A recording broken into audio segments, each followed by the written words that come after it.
Shalom.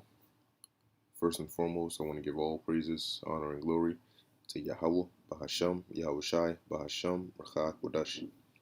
Double honors to the elders and the apostles of Great Millstone, and peace and blessings to the elect. And this video is going to be dealing with, prepare to lose things.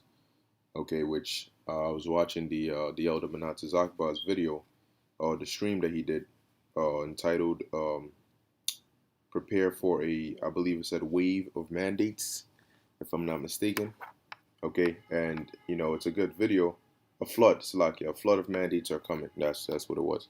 All right, which is a really good video. Now he mentioned, all right, in there, for us to have that mindset of being prepared to lose things. Which of course we always let brothers and sisters know that in the times ahead, yes, you are gonna lose things. Okay, some things will hurt more to lose than others, but nonetheless, you have to be prepared mentally, all right, to not let that hinder you from your path to salvation. Okay, salvation, serving the Lord, the truth comes first, and that's something we all understood, or we should have understood before coming into this truth, or when we first came into this truth, is that no matter what, because situations do change, your living conditions change, you meet people, all of these things happen, but don't forget the main core or your main mission, right, which is this truth. And a part of staying loyal and faithful to the Lord is being ready to lose things. All right, now as we see them coming with, the dragon, them speaking like a dragon, and them setting up these dates. All right, we can only see that it's getting progressively more and more draconian. Now, at this point, they can't go back. All right, they're not, gonna reverse this. All right, they might take their foot off the gas a bit and slow down, and because they always move through gradualism. All right, but overall, they have an agenda and a goal and a time that they have to accomplish it within. And as we approach these months of October, September, October, November, all right, where these devils, because understand that everything they do, whether it's saying it on the media or promoting it and riots and whatnot, for false attacks and all these things, it's set up behind, all right, spiritually, because oftentimes these are sacrifices that they do, and they set up events in order to have these sacrifices done. Now, as we approach these months, there's going to be a heavy witchcraft, okay? Because these devils, they have something called Agenda 21, okay? They have a goal that they're trying to reach. These things that are happening, in which they are influencing, it's not by coincidence. It's not randomly something just came and we have to deal with it. No, it's a plan, all right, that they're trying to accomplish through these different events. Now, this article here, all right, there's a key part in here that I want to read, which leads up to what we've been seeing. Now it says France extends use of health pass to cafes and restaurants despite weekend of mass protests. So as we told you, they're not letting their foot off the gas and saying, hey, you know what, they're protesting, so let's undo this. No, because the position they've put themselves in is so, they've embedded themselves there in such a strong position that they can butt heads and go back and forth and still to in their minds be justified in doing so, right? Because they're saying, look, we don't care if you protest, this is for the health of our nation, so at this point, you're gonna have to conform, and if you keep going, we're gonna have to make you, all right, conform. Now as you read down here, you find out it says their constitutional court ruled it okay for them to set up these mandates, as well as the pass that they're using. So you already know, all right, once that foot is in the door, everybody's coming in. Now, there's a certain part here where it says, on July 24th, there were approximately 160,000 protesters. 2 weeks later, that figure has almost jumped to or by 100,000. It says French Health Minister Olivier Véran told local media that enough is enough, and has grouped French citizens who are against mandatory vanesses and passes with being anti-state. All right, there's a key point right there. Anti-state. All right, and we've been telling you that what they're gonna start deeming you is an enemy of the state, and an enemy of the state is equivalent to a terrorist, is equivalent to a dissident, you know, is equivalent to somebody that they need to take harsh measures against, somebody that they need to isolate from society, and they need to possibly throw in some camp. Because what are they going to do with all these people that are protesting? They're not going to give these people what they want. So what are they going to do? They need to do something. Wait till these riots start here in the U.S. in Babylon.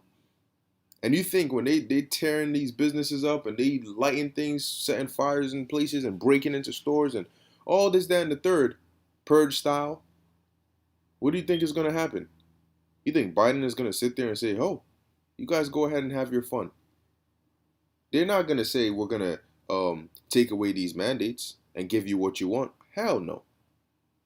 But then they're not going to say we're going to sit there and allow you to just keep tearing up these communities. Hell no. So what can they do to maintain their mandates but shut down these riots and these protests? Because people are not going to be they're going to be restless. I mean, why would they stop protesting? If you lost your job, right? Or you can't go into the supermarket, or you can't do any evictions. All right, the flood of evictions is coming as well. You can't do anything. You can't function in society without dealing with Vanessa. So they're not going to have time to think about anything else. Their main thing is going to be on this, because this is going to be the cause of their problems. And wait till they take to the streets. Now, as they do that and things get worse and worse, of course, you have your regular police. We've seen this before with the George Floyd protests and so on and so forth. The only difference is now everybody's doing it for themselves, because they're like, look, I'm out here because I'm affected. I'm not out here because you killed one of our people and okay, we're protesting for injustice against our people. You're gonna have people not only of Jakes, but different, even Edomites as well, that are affected. Say Elamites, everybody saying, look, it ain't about color, it ain't about no. It's about the fact that I can't go to work, or I can't do this, or my kids this, or this, that, and the third, and you guys are the problem. And as it says in the book of 2nd Ezra chapter 15, that there shall be sedition among men. All right, as we're seeing here in France. Okay, and we see that as the people push, these officials push as well. Now you got Ricky Tiki Fauci out here, all right, squirrel face, who's it says Fauci warns of worse variant. And you ever notice how they always know ahead of time what to warn of, and it just so happens to always come according as they warned, right? And yet they always know ahead of time, but there's no prevention.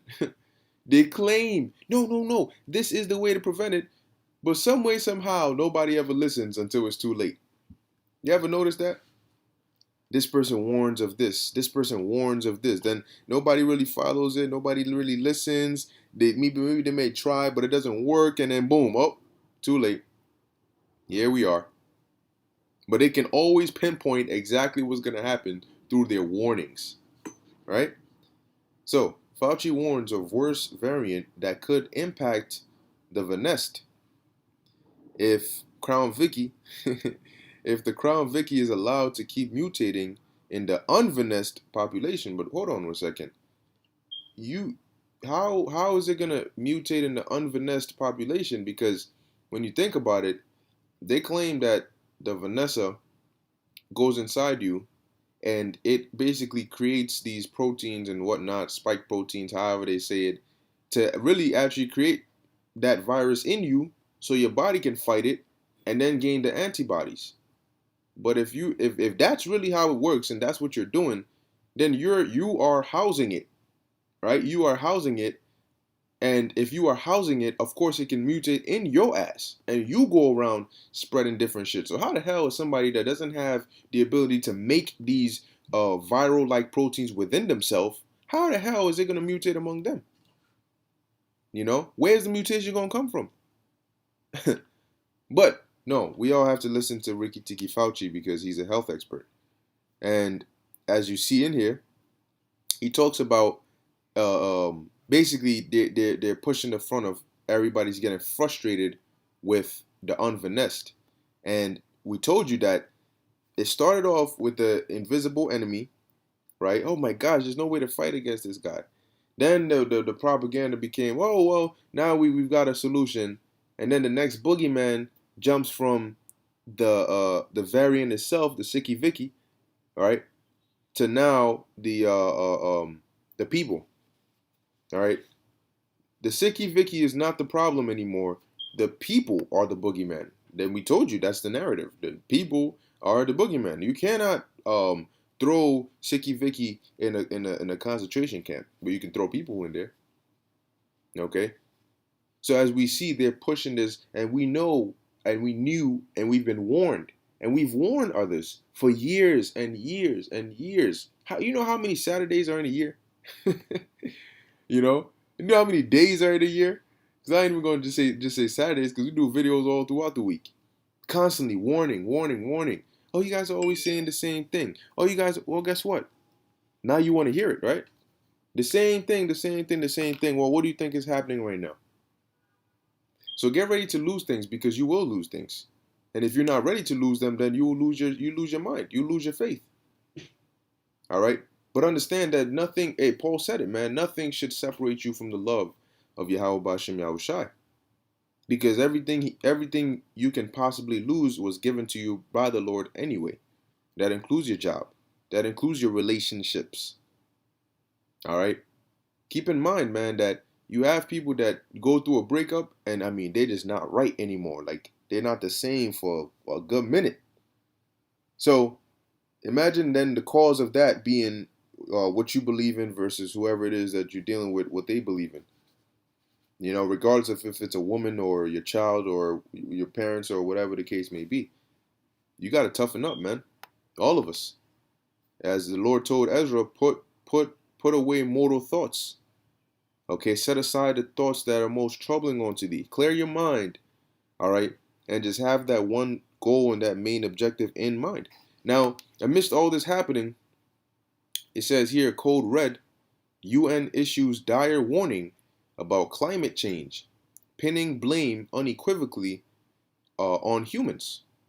All right, so now they're saying that the reason you're having all of a sudden these severe weathers, the floods, the wildfires, the earthquakes, all these things is because of climate change, which the Lord prophesied that these things would take place.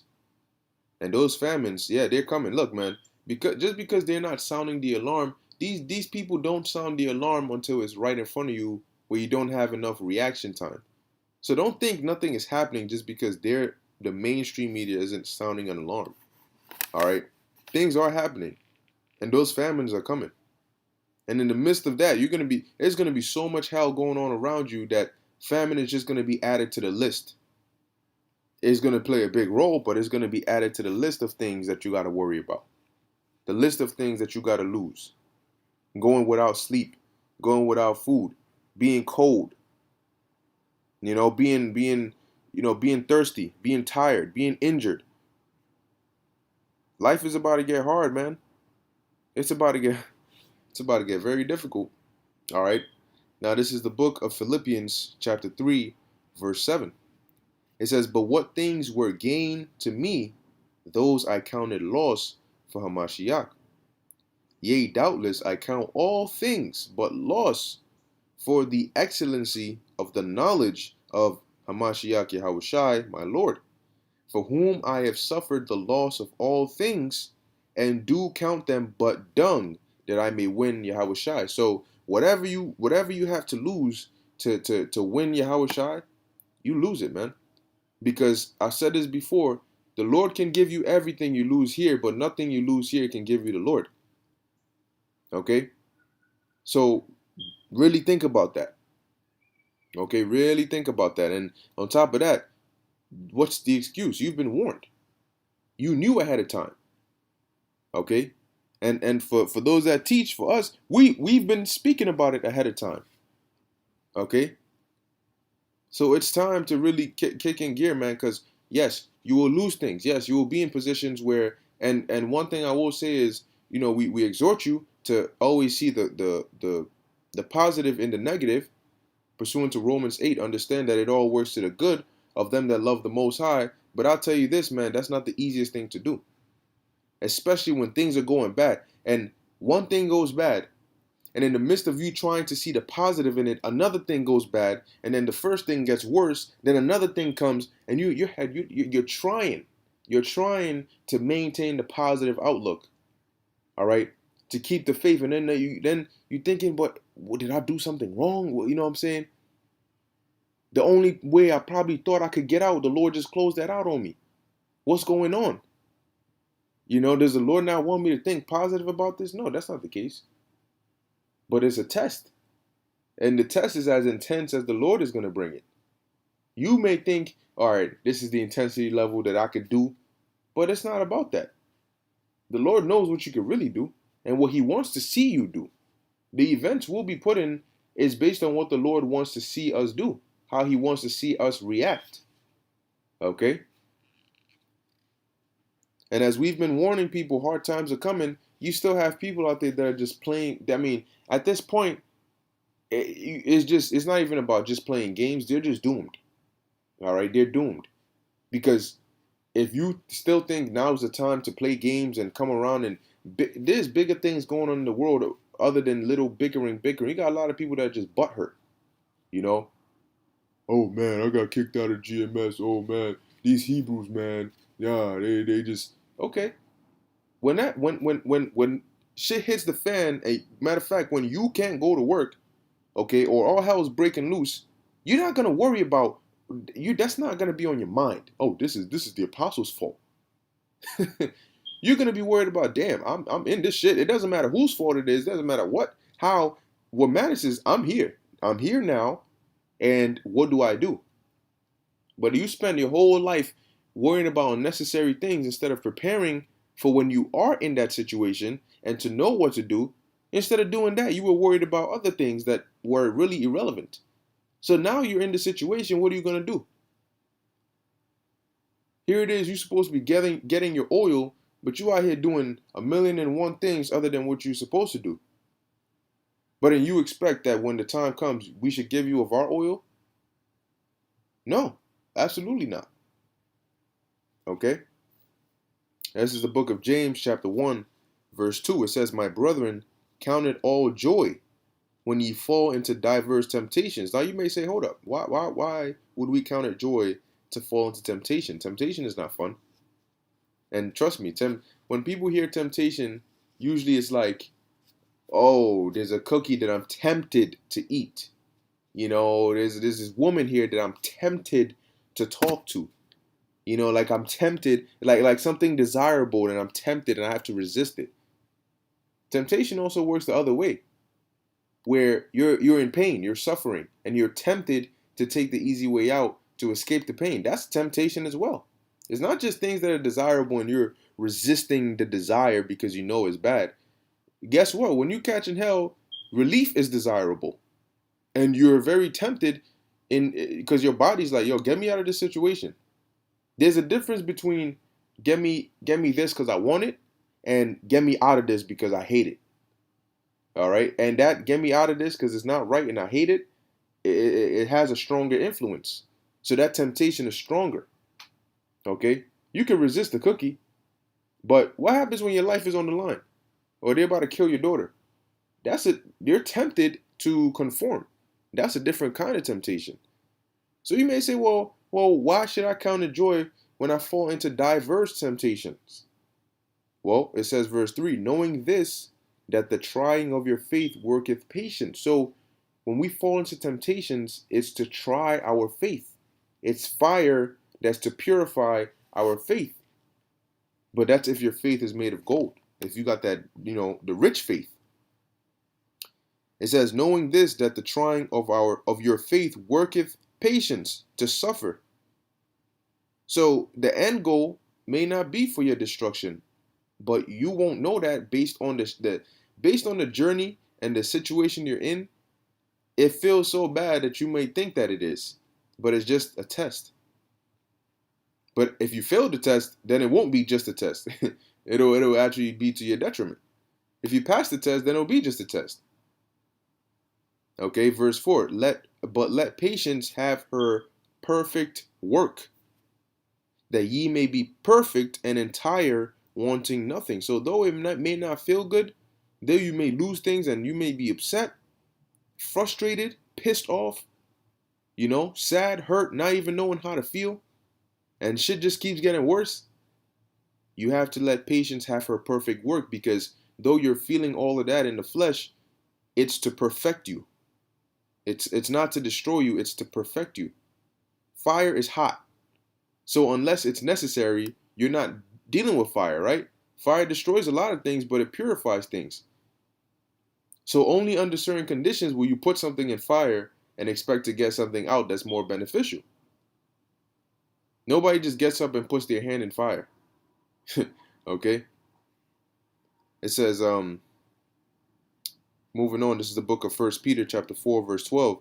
Beloved, think it not strange concerning the fiery trial which is to try you, as though some strange thing happened to you. So don't you get fired from your job. Oh my gosh, whoa, what? Hold up. What? How? What's going on? What do you mean? Don't think it's strange. It's not a strange thing. What were you hearing when we were telling you this? What were you hearing? Were you hearing something else? Did you hear, instead of getting fired, did you hear us say you're gonna get a bonus? What were you hearing? We were saying these same things. So when it happens to you, don't think it's strange. The Lord said, I tell you of these things before they happen, so when they happen, you believe. When you're told about these things, it's not for you to just sit there and just, oh, okay, I got the information. You have to meditate and prepare your mind. Because once they break your mind, they break your spirit, they break your will, you're done. All right, but it says, verse 13, but rejoice in as much as ye are partakers of Hamashiach's sufferings, that when his glory shall be revealed, ye may be glad also with what? Exceeding joy. The joy is going to be so exceeding, it's going to completely overcome, all right, the tribulation. And that's what you have to keep in mind. I'm catching hell, but the reward is going to be far greater than this. The worse the hell, the even greater the reward. Okay? You try to go into the store and they say, no, you can't come here. What? What do you mean? What do you mean? What does he mean? You knew this was coming. Now, it's a different feel when you experience it in the flesh than when you hear about it and meditate on it, but it's the same thing. When troops come out on the streets and maybe you see somebody get gunned down, oh my God, what do you mean? Oh my God. It was written to happen. We told you. So you should have been preparing your mind to understand that, look, really the Lord is going to put a certain kind of spirit on his elect in that time to be able to stay calm, because it's going to get bad. It's going to get bad. This is just the beginning of sorrows. Beginning. You're just starting. So this is letting you know that it's going to get worse and worse and worse. But if people are breaking in the beginning, and they haven't even pressed play yet, they just showed the trailer. All right, so the movie ain't even started yet. In terms of the action-packed part, if you're already breaking now, man, it's not looking good. Okay? So we've given you the information. All right, we've exhorted you. We've told you what to do. We've told you what we're all going to do. Now it's time for you to put that into practice. And Lord willing, may we all be delivered and stand firm, even if it's until death. Okay, so with that, I'm going to end it here. Lord willing, that was edifying to the elect. In closing, I want to give all praises, honor, and glory to Yahweh, Bahasham, Yahushai, Bahasham, Rakah, Kodash. Until next time, Shalom.